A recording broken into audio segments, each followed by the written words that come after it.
तो 2 महीने के लिए सत्ता में किसी और लोगों को बिठा दो ताकि वो बॉर्डरों को संभाल ले। जब आप लोगों से नहीं संभल रहा तो आप बॉर्डर छोड़ के, मैं ये कहता हूं कि आप किसी और के हवाले कर दो जो इस राज्य को संभाल सके। असली बात ये है। फिलहाल वीडियो आप देख पा रहे हैं पानीपत की इसराना अनाज मंडी से, जहां पर कृषि मंत्री श्याम सिंह राणा पहुंचे थे और किसानों के द्वारा उनकी गाड़ी को रोका गया। दोनों पक्षों में बातचीत हुई, लेकिन किसान जो है अभी भी अपनी मांगों को लेकर के, जो आश्वासन और जो मंत्री से बातचीत हुई उसको लेकर के संतुष्ट नहीं है। क्या कुछ बातचीत हुई, किस तरह के मुद्दे रखे गए, आप लोगों ने मुद्दे रखे।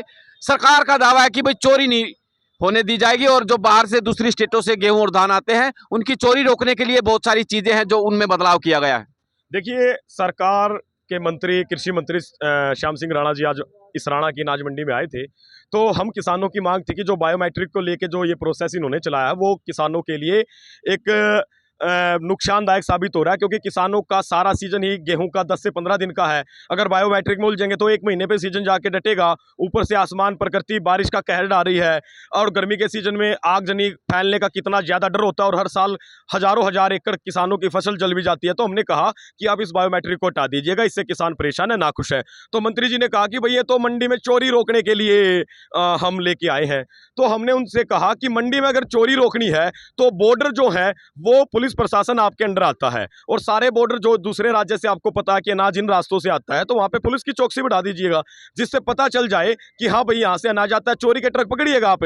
लेकिन आपने तो चंद लोगों के लिए, मान लीजिए कोई बड़ा राइस मिलर है जिस तरीके से धान बाहर से लेके आया, या कोई अब फ्लोर मिल वाला है जो गेहूं बाहर से लेके आएगा, आपने तो चंद लोगों के लिए पूरे हरियाणा के किसानों के हाथों में वो कोल्लू में चढ़वा दिए, सारे हरियाणा का किसान लाइन में लगवा दिया। तो हमारी ये मांग थी, तो कहने लगे कि नहीं हमने तो चोरी रोकनी, भला उससे किसान के ना हमने एक काम कर दिया, खाते में इनकम आएगी।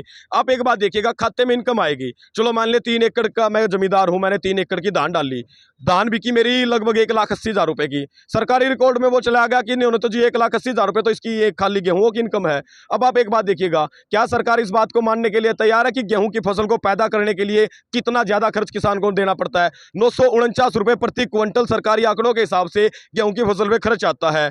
तो इस चीज की जिम्मेदारी, इस चीज को समझाने के लिए, लेकिन कृषि मंत्री के पास किसानों के लिए टाइम नहीं था। उनको जो ऊपर से आदेश मिले होते हैं वो जिस तरीके के बयान देते हैं उनसे हमें पता चल ही गया। आज मिलने के बाद भी पता चल गया कि जिस तरीके से वो बारिश से 2 क्विंटल गेहूं की फसल में या अन्य फसलों में बाहर बढ़ा देते हैं। तो मुझे लगता है कि कृषि मंत्री को नहीं पता कि जो बायोमेट्रिक होगी, और बायोमेट्रिक अभी तो गेहूं का सीजन शुरू हुआ है, अब 10 से 20 तारीख के बीच का मेनली वही सीजन होता है। यहाँ ट्रैक्टर ट्रॉलियों की लाइन, आप एक चीज मान के चलिएगा, किसान भाई भी और नॉर्मल इंसान भी इस चीज को समझता है।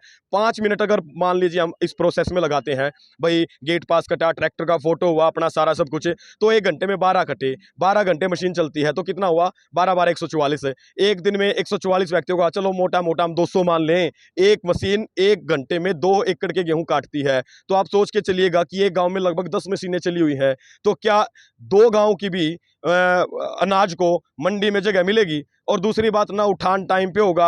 अभी तो इनके पास बारदाना भी कमी भी चल रही है ये, लेकिन मंत्री जी ने हमारी बात नहीं सुनी। मंत्री जी ने हमें सिर्फ एक झूठा आश्वासन, नहीं जी हमने तो चोरी रोकनी है, तो चोरी रोकनी है तो बॉर्डरों पे पुलिस को बिठाओ। आप कहते हो हरियाणा की पुलिस बड़ी मजबूत है, होम मिनिस्ट्री आपके अंडर है, अगर आपसे नहीं समझ रहा तो 2 महीने के लिए सत्ता में किसी और लोगों को बिठा दो ताकि वो बॉर्डरों को संभाल ले। जब आप लोगों से नहीं समझ रहा तो आप बॉर्डर छोड़ के, मैं ये कहता हूं कि आप किसी और के हवाले कर दो जो इस राज्य को संभाल सके। असली बात ये है जी।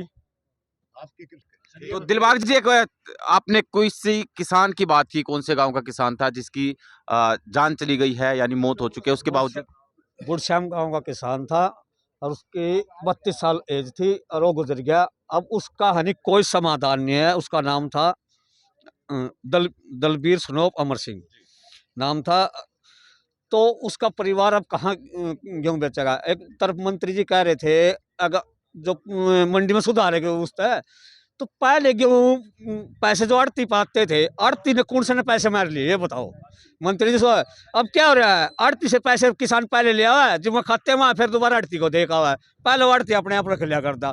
तो ये मंडी में जो सुधारों के नाम पर किसान के ऊपर नकेल कसी जा रही है।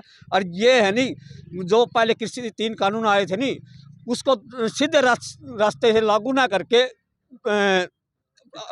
पीछे से इनडायरेक्टली जो रास्ते से इसको लागू करने की कोशिश करी जा रही है। तो हमारी किसानों की तरफ से यही मांग है। तो इन जो ये नए नए कानून, बायोमेट्रिक का, पुराने ट्रैक्टर का, और ये 24 घंटे वाला तो चलो हो गया, ठीक है, उसका स्वागत है जो सरकार ने किया है, आप ये बताइए, तो ये वापस होने चाहिए। हाँ जी। भारतीय